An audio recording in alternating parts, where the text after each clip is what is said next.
Hello everybody and welcome back to the Fortress of Solitude. Today we're checking out Superman issue 15 by Joshua Williamson, Rafa Sandoval and Alejandro Sanchez. The end of the House of Brainiac is here as Brainiac's skull ship begins to power down, putting a ticking clock on Lex and Lena getting out of the Hive system alive.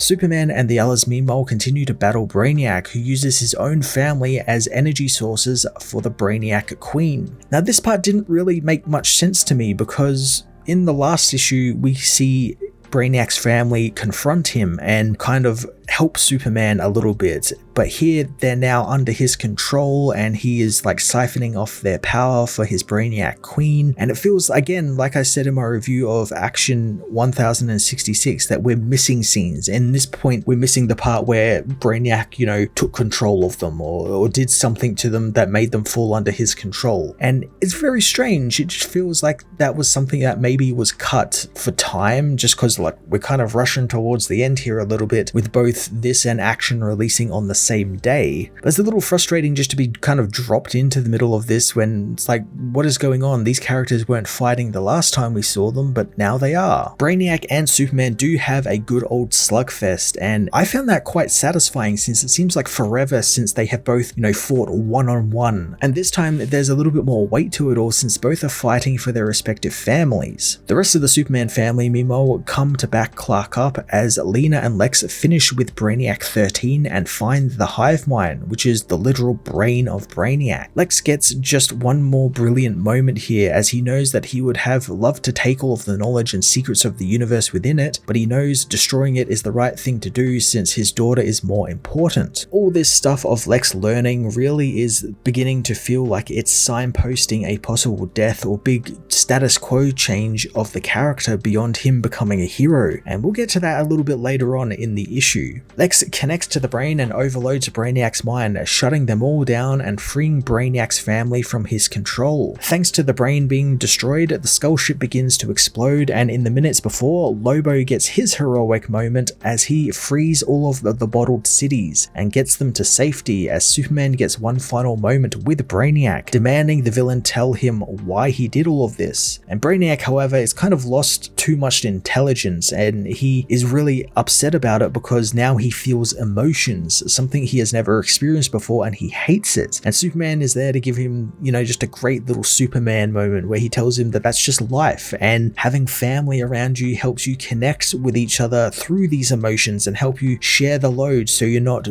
bottling it up like he does with his cities or hoarding knowledge like he does. In a very Superman moment, Clark offers Brainiac a chance to come with him, and Brainiac agrees but tells Superman to leave with his family before him since he has something to do before he leaves. Brainiac decides to stay on the ship though as it explodes, but tells Superman via his super hearing of what's to come, with Williamson really cranking up the kind of foreboding atmosphere, teasing things like the crisis gauntlet and the totality again. But what Brainiac really tells Superman is that one day his powers will fail him and he will die, just like his father and many before him. History begins to repeat itself here as Brainiac loads the Brainiac Queen's body into the final escape pod. And just like how Superman was sent from a dying world, Brainiac sends his queen away from a dying ship, her pod landing somewhere on Earth as the ship and Brainiac explode. This is a poignant ending as, in the end, Brainiac finally learned the greatest power was emotions and family and having those around you to carry on your legacy, more or less. But it was too late for him in the end, but his legacy lives on in the Brainiac Queen. The rest of the issue is kind of just a standard event cleanup. We see, Brainiac's family have left Earth and have molded all of the bottle cities into one planet, naming it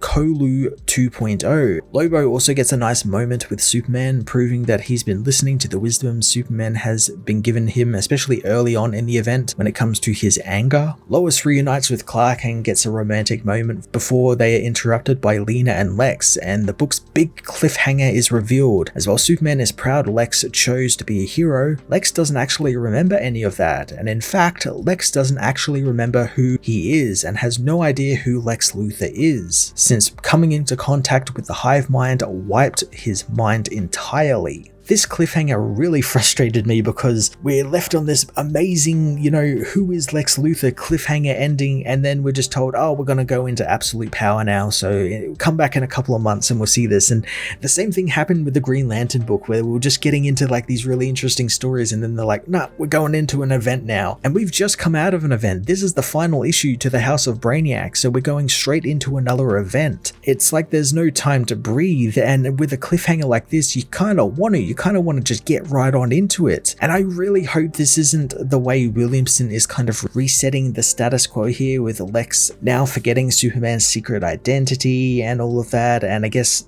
a movie synergy a little bit, because by the time Absolute Power wraps up, we'll be towards the end of the year, so we'll only be about 6 or 5 months away from the new Superman movie, so they'll want to make the status quo a bit more traditional, in a word. So I could see this being a way of Lex reverting back to his villainous ways, but I really hope it's not, just because so much great character development over the course of just this one book, this one Superman book, has been fantastic, and Williamson has done a great job, so it'll be a shame to see that kind of all just undone. The book also does have one kind of final cliffhanger, or it's more of a teaser of what's to come in the fall, and that is, it looks like Doomsday, who has been trapped in hell and kind of the ruler of hell for some time, has managed to break free, and there's a great one-page tease that pays homage to the old Doomsday teasers from 1993 of him bashing down the steel door. That's cool. I guess we're going to get another Doomsday story. I hope it's written by someone other than Dan Jurgens, since he just keeps